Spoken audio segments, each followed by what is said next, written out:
किट्टू और नैना दोनों सौतेली बहन थी। किट्टू और नैना एक ही घर में रहती थी।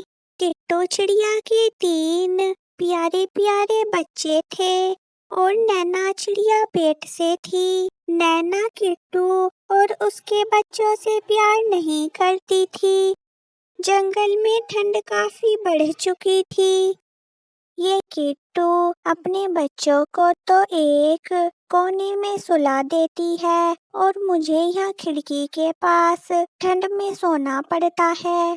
नैना, मैं भी तो तुम्हारे पास ही सोती हूँ। नैना, तुम थोड़ा तो बच्चों के बारे में सोचो। नैना चिड़िया घर से बाहर चली आई। ये घर पिताजी ने मेरी माँ के नाम किया था। कल मिट्ठू राजा को बुलाकर किट्टू को हमेशा के लिए घर से निकाल दूंगी। अगली सुबह, नैना, आज से तुम यहाँ पर और मैं और बच्चे उधर खिड़की के पास सो जाया करेंगे। किट्टू, अब इसकी जरूरत नहीं पड़ेगी। तभी वहाँ पर मिट्ठू राजा आ गए। मिट्ठू राजा, आप यहाँ पर कैसे? किट्टू, मुझे नैना ने बुलवाया है।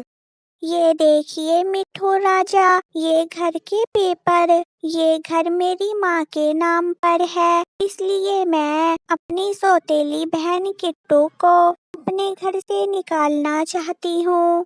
बच्चों, तुम घर से बाहर जाकर खेलो।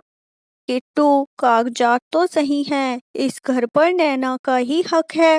अब अपना बोरिया बिस्तर समेटो और निकलो मेरे घर से।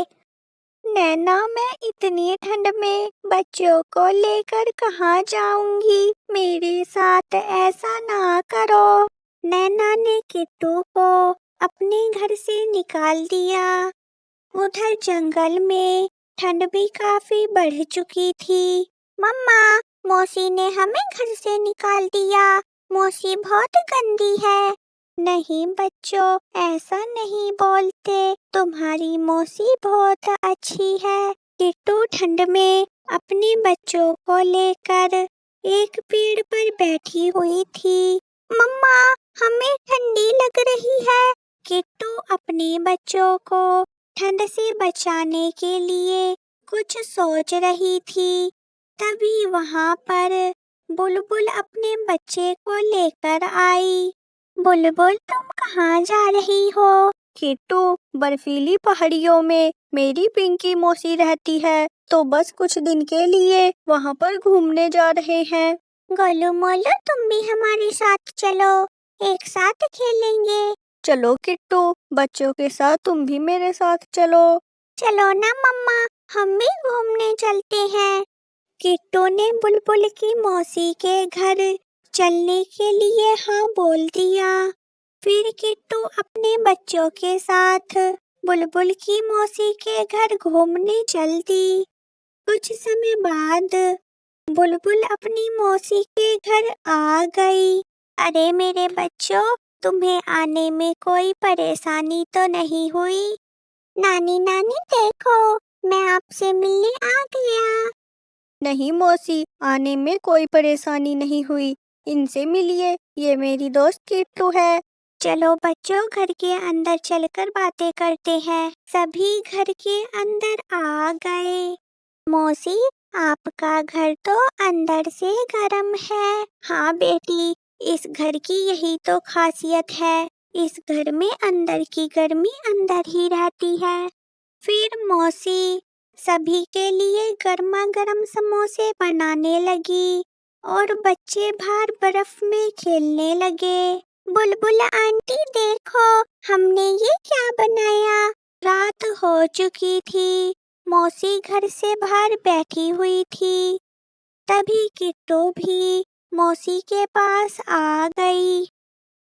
अरे किट्टू, तुम अभी सोई नहीं? मौसी, नींद ही नहीं आई। सोचा कुछ समय आपके पास बैठ लेती हूँ। मौसी, वैसे आपने ये घर कैसे बनाया था? बेटी, ये घर तो तेरे मौसा ने बनाया था। फिर मौसी किट्टू को घर बनाने के बारे में बताने लगी। चलो मौसी सो जाते हैं, काफी रात हो गई है। अगली सुबह बुलबुल मैं चलती हूँ। बेटी 1-2 दिन और रुक जाती। मौसी मुझे भी आपके जैसा अपना इग्लू का घर बनाना है। दोबारा बच्चों को लेकर जरूर आना। जी मौसी, अब हम चलते हैं। किट्टू वहां से चली गई और वापस अपने जंगल की तरफ चल दी। किट्टू वापस अपने जंगल आ गई और अपने इग्लू का घर बनाने की तैयारी करने लगी। तभी वहां पर कालू कौवा भी आ गया। कालू भैया, आप यहाँ क्या कर रहे हैं? किट्टू, मैं अपना घर बनाने के लिए लकड़ियाँ इकट्ठा करने आया था। वैसे तुम यहाँ क्या कर रही हो? कालू भैया, मैं भी अपने लिए इग्लू का घर बना रही हूँ। इग्लू का घर? ये कैसे बनता है? कालू भैया, बड़े बड़े बर्फ के टुकड़े लाकर ऊपर नीचे लगाने होते हैं, तब जाकर इग्लू का घर तैयार होता है। किट्टू, अपने साथ साथ तुम मेरा भी इग्लू का घर बना दो। बताओ, मैं तुम्हारी क्या मदद कर सकता हूँ? कालू भैया, बर्फ के बड़े टुकड़े बहुत भारी हैं, मैं उन्हें ठीक से उठा नहीं पा रही हूँ। आपको मुझे बर्फ के टुकड़े लाकर देने होंगे। ठीक है किट्टू, मैं अभी बर्फ के टुकड़े लेकर आया। किट्टू के जाने के बाद मैं अकेले अपने घर में कितनी खुश रहती हूँ। कुछ ही देर में किट्टू और कालू कौवा ने अपना इग्लू का घर बनाकर तैयार कर लिया। मम्मा, ये घर तो बिल्कुल नानी घर जैसा है। बच्चों, ये घर तुम्हारी नानी ने ही किट्टू को बनाना सिखाया था। मम्मा, अब तो हमें ठंडी भी नहीं लगेगी। हाँ मेरे बच्चों, चलो घर के अंदर चलते हैं। उधर नैना को पेट में दर्द हो रहा था। नैना कभी भी अपने बच्चे को जन्म दे सकती थी। तभी एक चील नैना को खाने के लिए आ गई। नैना डर के कारण जोर जोर से रोने लगी।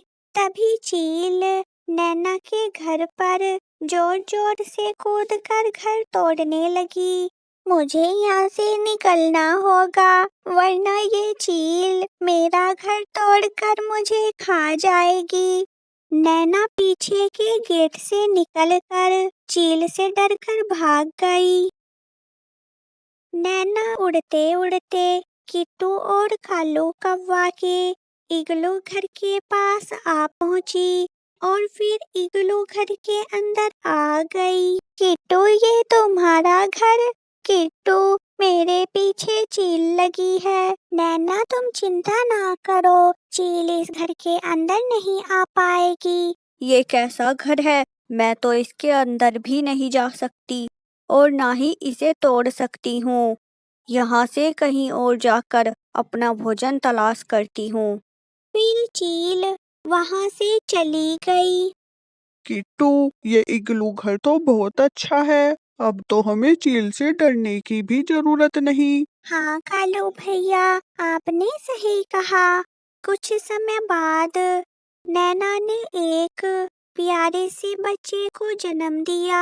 नैना, तुम ठीक हो? किट्टू, मैं बहुत बुरी हूँ, मुझे माफ कर दो। बस कर पगली, रुलाएगी क्या? किट्टू ने अपनी बहन नैना को माफ कर दिया और फिर दोनों बहन खुशी से एक साथ रहने लगी।